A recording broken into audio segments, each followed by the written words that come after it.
నిరంతర శివారాధన చేసడం వల్ల, శివనామం పలకడం వల్ల అతడు మహాతేజస్సు.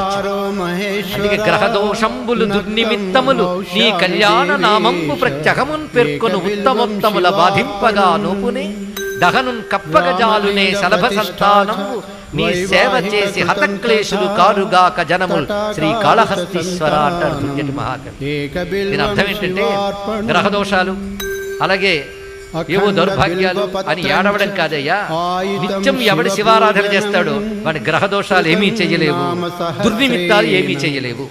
కర్మ కొద్దీ అవి చెయ్యడానికి వచ్చినా ఏమవుతాయి అంటే అగ్ని వైపు వెళ్ళిన మిడతలు ఎలా దగ్ధమైపోతాయో శివారాధకుడిని బాధించడానికి వచ్చినటువంటి గ్రహములు కూడా ఆ విధంగా భస్మవుతాయి తప్ప వాడిని బాధించలేవు అని దుర్జటి మహాకవి చెప్పారు. అంతేకాదు అలాంటి వాడి మీద ప్రతికూలాలు ప్రయోగించిన అనుకూలంగా మార్చేస్తాట శివుడు. ఎలాగో అంటే వజ్రాయుధం వేస్తే పూలదండగా మారిపోతుంది. పవి పుష్పంబగు అగ్ని మంచగు అకూపారంబు భూమి స్థలమవు శత్రుండతిమిత్రుడవు విషము దివ్యాహారమవు అవనీ మండలి లోపలన్ శివశివేత్యాభాషణోల్లాసికిన్ శివనీ నామము సర్వవశ్యకరమౌ శ్రీకాళహస్తీశ్వర. ఇందాక పంచభూతాల్లో శివుడే ఉన్నాడు అని చెప్పినప్పుడు ఆ శివశివ అంటే పంచభూతాల నుంచి శివుడే రక్షిస్తాడు.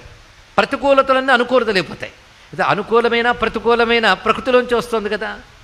అనుకూలం అఘోరం, ప్రతికూలం ఘోరం, రెండు శివుడే గనక వెంటనే మార్చేయగలడు ఆయన ఇక్కడ.